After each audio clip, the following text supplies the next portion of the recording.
성령님 좋은 아침입니다. 이 시간 성령님을 초청합니다. 오늘도 내 안에 오셔서 하나님을 기쁘시게 해드릴 것을 소원하게 해주세요. 오늘 말씀을 통해 구체적으로 무엇을 해야 할지를 깨닫게 해주세요. 깨달은 것을 삶 속에서 실천할 수 있도록 도와주세요. 아멘. 오늘 함께 나누실 하나님 말씀은 요한복음 17장 1절에서 8절까지의 말씀입니다. 오늘 본문인 17장은 십자가의 순환을 당하기 전 제자들과 가졌던 마지막 저녁 식사의 자리에서 고별 설교를 하신 이후에 가지신 고별 기도의 장면입니다. 예수님 기도를 이렇게 시작하십니다. 때가 이르렀사오니 아들을 영화롭게 하사 아들로 아버지를 영화롭게 하게 하옵소서. 예수님의 삶은 언제나 아버지를 영화롭게 하는데 목적과 초점이 맞춰져 있었습니다. 예수님의 이런 삶은 우리의 삶의 방향과 목적이 어떠해야 함을 정확하게 보여주고 있습니다. 우리에게 인생을 주신 분은 하나님이십니다. 우리에게 각기 다른 재능을 주셔서 각자의 자리에서 각자의 역할을 감당하게 하시는 분도 역시 하나님이십니다. 주신 분이 하나님이시기에 주님이 아닌 다른 어떤 것으로 의미와 목적을 찾으려 한다 해도 결코 그 안에서는 진정한 삶의 의미를 발견할 수 없을 뿐만 아니라 혼돈만 경험할 뿐입니다. 하지만 우리의 삶의 초점이 원래 그렇게 지음받은 것과 같이 하나님을 영화롭게 하는 것에 맞춰지게 되면 마치 무질서와 혼돈으로 가득 차 있는 것처럼 보이는 이 세상에서도 질서 가운데 운항하시는 주님의 인도하심과 우리와의 깊은 교제를 통해 채우시는 진정한 만족을 경험하게 됩니다. 계속해서 예수님께서 어떻게 아버지를 영화롭게 하셨는지 4절에 이렇게 기록이 되어 있습니다. 아버지께서 내게 하라고 주신 일을 내가 이루어 아버지를 이 세상에서 영화롭게 하였사오니. 예수님은 아버지께서 하라고 주신 일을 이루어 아버지를 이 세상에서 영화롭게 하였다라고 말합니다. 그리고 아버지께서 하라고 주신 일이 2절에 기록되어 있는데 그것은 아버지께서 아들에게 주신 모든 사람에게 영생을 주는 일이다라고 말씀하고 있습니다.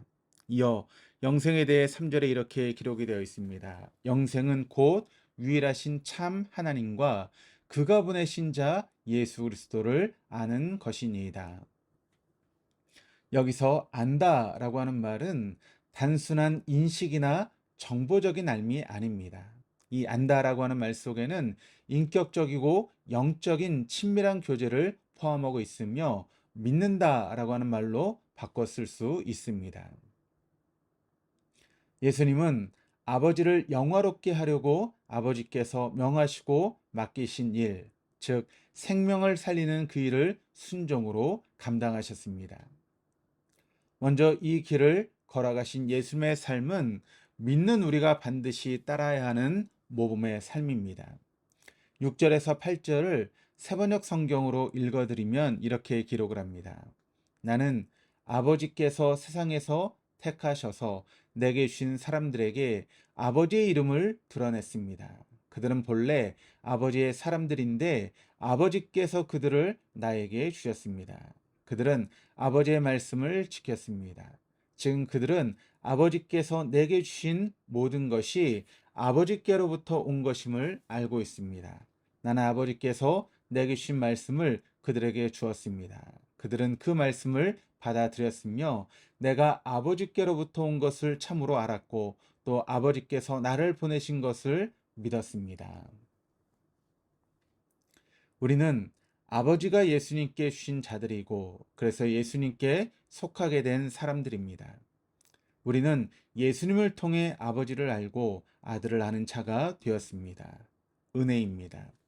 이제 이런 은혜를 받은 우리가 살아야 하는 삶은 은혜를 받은 자답게 사는 삶입니다.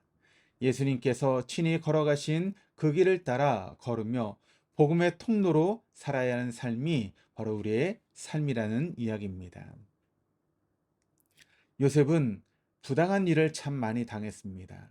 왜 자신이 형제들에게 미움을 받아야 하는지 알지 못한 채 죽음의 고비를 넘어 애굽 땅으로 팔려왔습니다.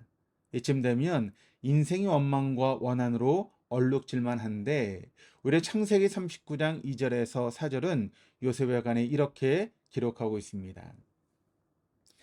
여호와께서 요셉과 함께 하심으로 그가 형통한 자가 되어 그의 주인 애굽 사람의 집에 있으니 그의 주인이 여호와께서 그와 함께 하심을 보며 여호와께서 그의 범사에 형통하게 하심을 보았더라. 요셉이 그의 주인에게 은혜를 입어 섬김에 그가 요셉을 가정 총무로 삼고 자기의 소유를 다 그의 손에 의탁하니.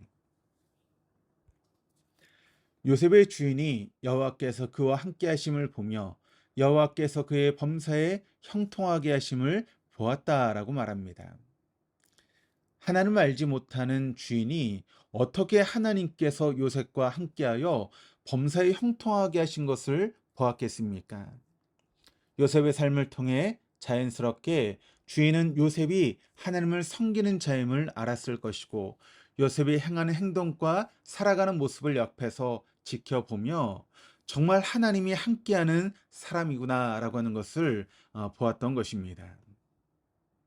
우리 이 구절을 통해 요셉은 자신에게 주어진 삶이 하나님께로부터 온 것이며 환경과 관계없이 자신에게 주어진 삶을 최선을 다해 가꿔가야 하는 것이 그의 마땅한 본분이다라고 하는 것을 잊지 않고 잘 지켜내고 있었다라고 하는 것을 알 수 있습니다.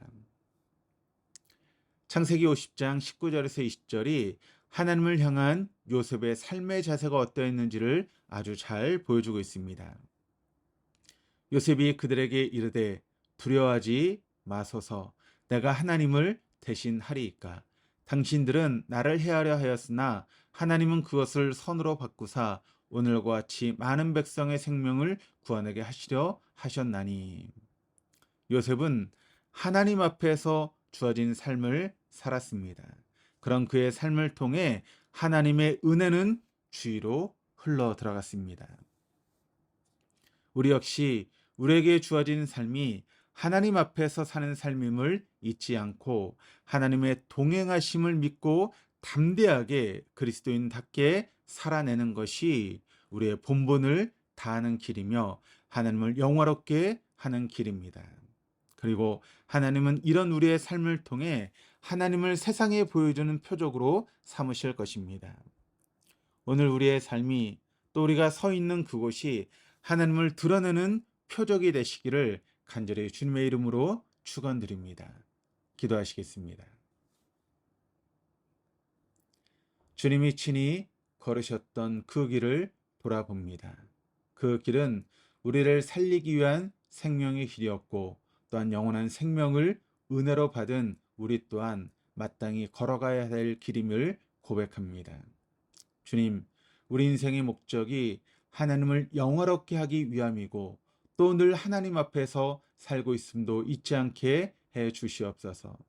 그리하여 우리에게 주어진 삶을 잘 읽어내어 어떤 환경이든 복음의 통로로 쓰임받을 수 있도록 인도하여 주옵소서. 감사드리며 예수 그리스도 이름으로 기도드립니다. 아멘.